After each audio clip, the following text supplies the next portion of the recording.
بسم الله والصلاة والسلام على رسول الله. مرحبا بكم متتبعاتي الوفيات في مطبخ أم نزيه. معي أنا أم نزيه. اليوم جبت لكم وصفة اللي مطلوبة بكثرة، كيما عودتكم دائما أي حاجة تطلبوها مني نجيبها لكم بإذن الله تعالى. اللي هي مطلوع السميد. يعني هذا المطلوع راهو يجيب السميد بركي. جبت لكم يعني قيس 3 خبزات، الخبزة الثالثة كلاوها في الطاجين. راكم على بالكم انا عندي المطلوع كي يكون يطيب في الدار، والله كنقول لكم زوج خبزات يروحوا هما ويطيبوا. جبت لكم بالنسبة للبنات المبتدئات يعني كيفاش تتحصلي على مطلوع بالسميد بدون إضافة يعني الفارنة، بلا زيت بلا بيض بلا حتى حاجة، يعني مطلوع سميد وماء فقط. راح جبت لكم طريقة سهلة جدا، يعني وراح تجي سهلة بالنسبة للبنات اللي عندهم البيتخان.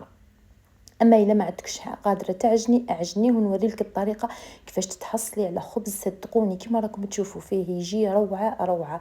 يعني كون نقول لكم حتى تعود نوعيه تاع السميد ماهيش مليحه بصح ويجيكم روعه. شوفوا كيفاش راهو داير، شوفوا كيفاش راني نفتحوكم كيفاه داير، شوفوا اللون تاعو ما شاء الله. لون ذهبي. وصفه ناجحه يعني بالنسبه للبنات اللي يخافوا من المطلوع السميد. قلت لكم راه ما في لا بدون براميكسور، يعني ثاني بدون روبو بدون براميكسور بدون اي حاجه، يعني بيدك بركي وانت تحصلي على اروع مطلوع بالسميد. شوفوا كيفاش هو داير، مع انه نوعيه السميد ماهيش من النوعيه الممتازه، نوعيه سميد عاديه جدا شريته بالميزان. شوفوا هكذاك، شوفوا ما شاء الله، شوفوا الخبز كيفاش راهو داير. جبت لكم قيس 3 خبزات بركي، وتحبوا الا كنتوا تحبوا الخبزات يكونوا صغار يعني مطلوعات صغار تحبوا تسقروهم وتحصلوا على كميه كبيره. راح نبدا على بركه الله، فقط ما تنساوش الضغط على الجام. اول حاجه هنا في صحن نختاروا صحن يكون عالي كيما هاك، ندير فيه كاس ونص نتاع ماء يكون ماذا بيكم دافي. يكون دافي. راح ندير له ملعقه نتاع سكر، وراح ندير له ملعقه ونصف تاع خميره الخبز. يعني بما اننا في البرد نديروا ملعقه ونصف، بصح كي نكونوا في السخانه تحبوا تنقصوا الخميره. هنا راح ندير ملعقه ونصف نتاع خميره الخبز. بالنسبه للبنات اللي من الجيل تاعي بالك راهم يتفكروا بهذه الطريقه، راهم بكري كانوا يديروها امهاتنا. قدام هنا راح نقطيها نخليها تتفاعل واحد 10 دقائق، من بعدها نلقاوها كيما هكذاك تفاعلت هذيك الخميره. قلت لكم بكري كانوا يديروها في كاس ولا فنجال، يديروا ديك الخماره اللي كانت تجي على شكل حبيبات. هنا نحن نوريكم الكيل تاع السميد. انا عندي 3 كيسان، درت هذا الكاس انا موفا ندير بالكيله بالقرفيه. 3 كيسان هنا سميد الاملس هذاك اللي خاص بالمطلوع اللي يشبه الفارينه، شوفوا هو املس. وهنايا السر اللي هو 2 كيلات نتاع و2 كيسان نتاع سميد اللي يكون متوسط اللي نخدموا به المقروط. شوفوا متوسط، مش هذاك الخشين كامل، لا متوسط، مكتوب في العلبه متوسط.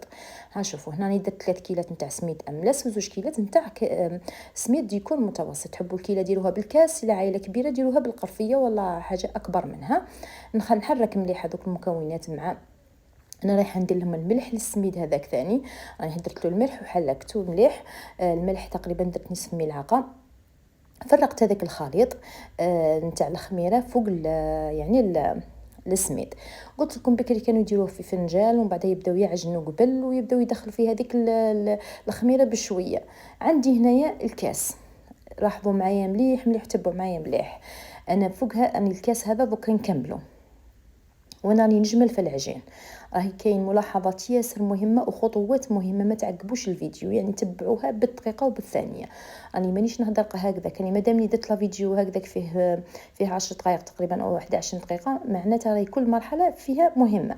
نقطيها راني جملتها، نقطيها نخليها واحد ربع ساعه واحده اخرى. واش ندير؟ راني الكاس ديجا خليت فيه الماء، بقى لي فيه تقريبا ربع.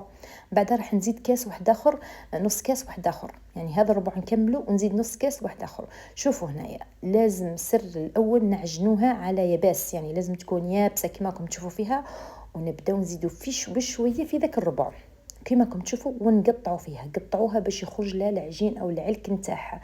قطعوه وعجنوه في نفس الوقت، قطعوها وعجنوها. واللي عندها البيترا وفرتي على روحك سيدتي، ديري ديريكت في البيترا. انا موافقه نديرها في البيترا، على جال البنات يقولك ما عندناش.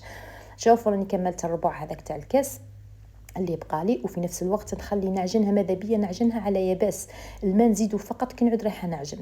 رايحه نزيد هنايا ربع وراح نزيد ربع واحد اخر من بعد، يعني نص كاس. فوق هذاك الكاس زدت نص كاس فقط.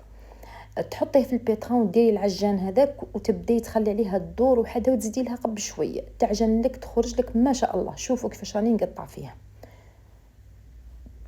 وفي نفس الوقت ندخل في الاخر. انا العجين تاعي هذاك الدلك راني قطعتكم فيديو كون جاتكم طويل ياسر، راهو خذالي تقريبا واحد ربع ساعه تماما، يعني ربع ساعه تماما وانا نعجن فيها يا البنات، يعني حتى نطابق كتافي وانا نعجن. المفروض نديرها في البيترا.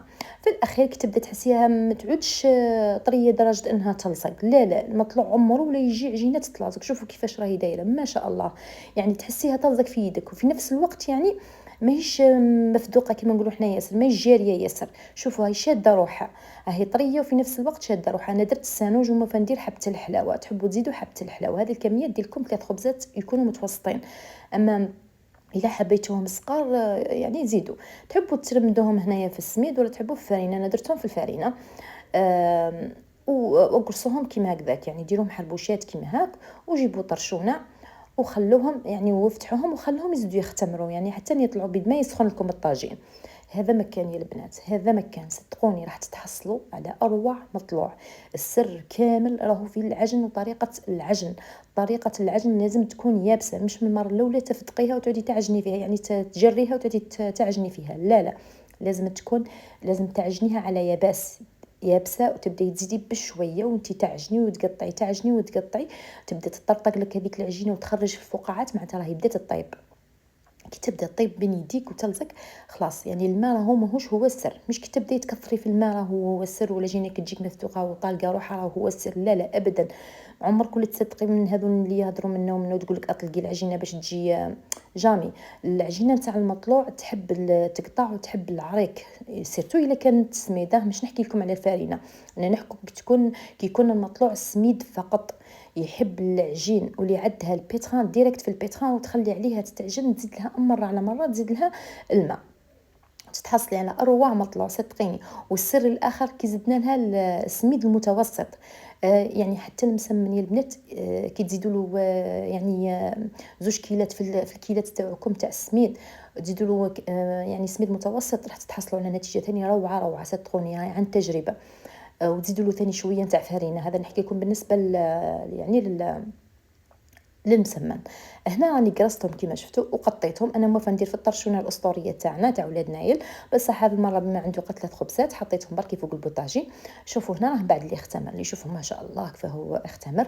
نجيو نحكوا على الطياب اللي البنات اللي دائما البنات ما يعرفوش. انت لما تعرفيش تحبي ديريه في ورق الخبز.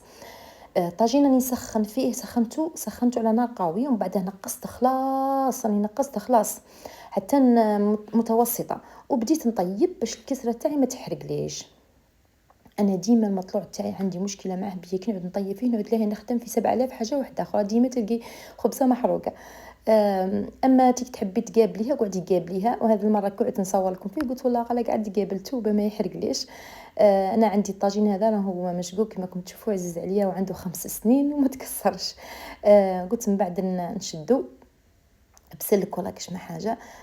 المهم راهو 5 سنين، راهو الله يبارك ما شاء الله. السر الاخر كي نجيو نطيبوا يا البنات واش نديروا؟ نعودوا نحركوا في المطلوع. شوفوا كيفاش راني ندور فيها وديروها على تقليبتين برك، ما تضلوش تقلبوا في المطلوع، يعني تقليبه الاولى تاخذ لون زين احمر، اقلبوها على الجهه الاخرى تزيد تاخذ لون احمر. اللي ما تعرفيش استعيني بالمقرف ولا شوكه ولا ليجات، المهم قلبيه ودوري هو السر باش يحمر لكم. وهذوك اللي تبقى بيوض هذوك تحبوا ديروها بالشاليمو، تحبوا تعودوا تحوشوا كيما هكذاك تحمروهم. انا كي نعود نحوشي نحمرهم، يعني كي يقعدوا بلايص كيما هذيك المرات تاع الفقاعات، يعني كي تنفخ المطلوع. احنا اولاد نايل يعني نشتو المطلوع يكون منفخ ومفشفش، يعني الا ما كانتش الخبزه منفخه ما نقولوش عليها مطلع. انا بما انه هنايا الاغلبيه يعني الاغلبيه كامل راهم من ولايات عديده، عطيت لكم المطلوع اللي تشتوه كامل اللي هو يكون يعني ما يكونش منفخ. هذه هي الخبزه اللي تكملوها حوشيوها كما هكذا كما تشوفوا فيا. وهذه وصفه تاعنا اليوم ان شاء الله يا بركي تجربوها وتعجبكم وتطبقوها خواتاتي. ما تنساوش تبارطاجيو الوصفه وتجربوها قبل رمضان باش تعتمدوا الوصفه كما نقولوا. اذا هذه هي، الى اللقاء في فيديوهات اخرى.